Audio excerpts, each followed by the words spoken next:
राम राम किसान भाइयों, मैं नितिन फिर से हाजिर हूँ आपके अपने चैनल फर्टिलाइज़र एक्सपर्ट में। किसान भाइयों, आज हम बात करेंगे एनपीके फसल को बर्बाद कर देता है। क्या एनपीके को फसल के अंदर डालना चाहिए या फिर नहीं डालना चाहिए? तो ये किसान भाइयों एनपीके 12-32-16 खाद की बात नहीं हो रही है, ये बात हो रही है एनपीके 19-19-19, एनपीके 0-52-34 और एनपीके 0-0-50 के बारे में। मेरे पास लगभग 7 से लेकर 8 किसान भाइयों के कमेंट आए। उनमें से कुछ किसान भाई जो थे वे थोड़े नाराज भी थे। उन्होंने कहा सर एनपीके 19-19-19 का हमने उपयोग किया और हमारी जो फसल है वह जल गई है, उसके अंदर बहुत नुकसान हो गया है, उसकी बढ़वार बिल्कुल रुक गई है। कुछ किसान भाई एनपीके 0-0-50 के बारे में बताए थे कि हमारा भी बहुत ज़्यादा नुकसान हो चुका है। तो ये नुकसान क्यों हुआ है, ये हमारी फसल को बर्बाद क्यों कर रहा है, इसका स्प्रे हमें करना चाहिए या फिर नहीं? और तो अगर इनका नुकसान हुआ है तो नुकसान हुआ क्यों है? क्या यहाँ पर किसान भाइयों की गलती रही या फिर जो हमारा एनपीके 19-19-19 0-52-34 या 0-0-50 हमारा खाद था, क्या ये खाद बेकार था? क्या इसके अंदर साइड इफेक्ट था? तो क्या कुछ रहा इनके रीजन, क्या इनके कारण रहे? क्या इनकी डोज होनी चाहिए थी? क्या इनके अंदर पानी की मात्रा होनी चाहिए थी? सब कुछ मैं इस वीडियो में आपको बताने वाला हूं।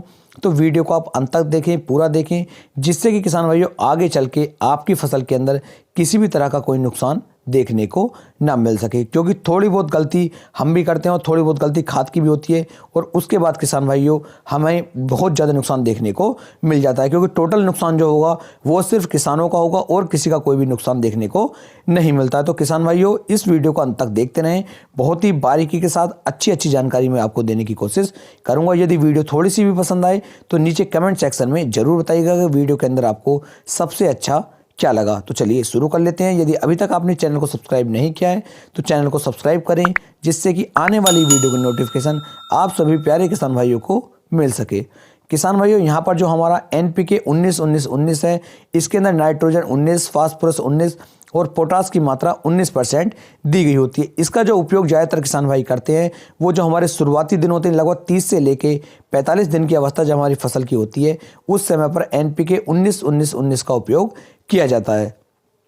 बात की जाए 0-52-34 की, तो इसका जो स्प्रे हमें करना होता है वो लगभग जब हमारी फसल 65 से लेकर 70 दिन 80 दिन के आसपास की होती है, उस समय पर हमें एनपीके 0-52-34 का उपयोग करना चाहिए, जो कि इसके अंदर जो है फास्फोरस 52% और पोटास की मात्रा इसके अंदर 34% दी गई होती है।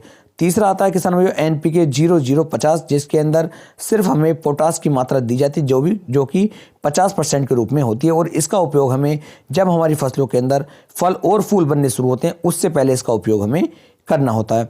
लेकिन यहाँ पर जो बात की जा रही थी कि इनसे फसलों को बहुत ज़्यादा नुकसान हुआ है, तो ऐसा क्यों हुआ है? तो किसान भाई ऐसी दिक्कतें इसलिए आती हैं जब किसान भाई जो हैं हमारे खाद की जो डोज होती है इसकी मात्रा को बढ़ा देते हैं। मान लीजिए 1 एकड़ खेत के लिए जो पर्याप्त बिल्कुल सही डोज है एनपीके की, वो किसान भाई 1 किलोग्राम से लेकर के 1.5 किलोग्राम प्रति एकड़ के हिसाब से आप इसका उपयोग कर सकते हैं। यदि आप इससे ज़्यादा मात्रा लेते हैं तो किसान भाई साइड इफेक्ट आपको देखने स्वाभाविक मिल ही जाएंगे।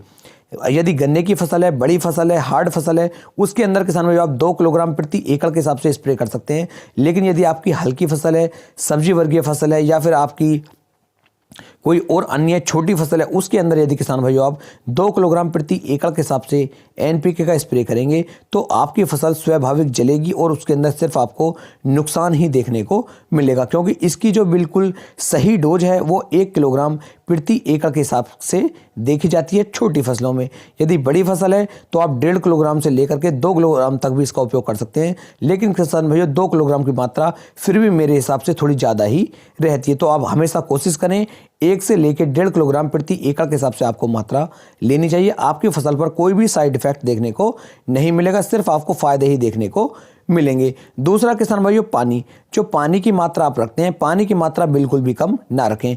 जिन किसान भाइयों की ये फसलें जली हैं या नुकसान हुआ है, उन किसान भाइयों ने सिर्फ एक यही गलती की है कि तो एक तो उन्होंने खाद की मात्रा ज़्यादा ली है और दूसरा किसान भाइयों पानी की मात्रा उन्होंने थोड़ी सी कम कर दी है। तो ये दोनों ही दिक्कतें हो चुकी हैं, उधर मात्रा बढ़ चुकी है और इधर पानी की डोज कम हो चुकी है। तो इस वजह से फसल जो है हमारी जल गई है और उससे किसान भाइयों को नुकसान देखने को मिला है। तो 1 एकड़ खेत के लिए यदि मैं एनपीके के अंदर पानी की मात्रा की बात करूं तो 200 लीटर से लेकर के 180 लीटर, यानी कि 180 से लेकर 200 लीटर पानी की आवश्यकता आपको पड़ती है। इससे कम मात्रा बिल्कुल भी पानी की ना लें। यदि आप इस तरीके से चलेंगे और और आपका जो खाद है वो एक्सपायर नहीं है, बिल्कुल वो उसकी जो मैन्युफैक्चरिंग है अभी बिल्कुल सही है, यानी कि एक्सपायर वो खाद अभी तक नहीं हुआ है, तब आपको कोई भी दिक्कत कोई भी नुकसान देखने को नहीं मिलेगा।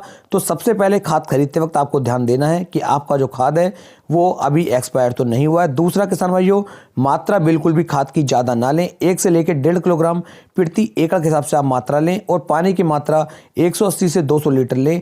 आपकी किसी भी फसल के अंदर कोई भी नुकसान नहीं देगा, ये मैं जिम्मेदारी के साथ कह सकता हूं, और आपकी फसल के ऊपर सिर्फ इनके फायदे ही देखने को मिलेंगे। तो आज की वीडियो में बस इतना ही। यदि वीडियो पसंद आई हो तो वीडियो को लाइक, कमेंट और शेयर करना ना भूलें।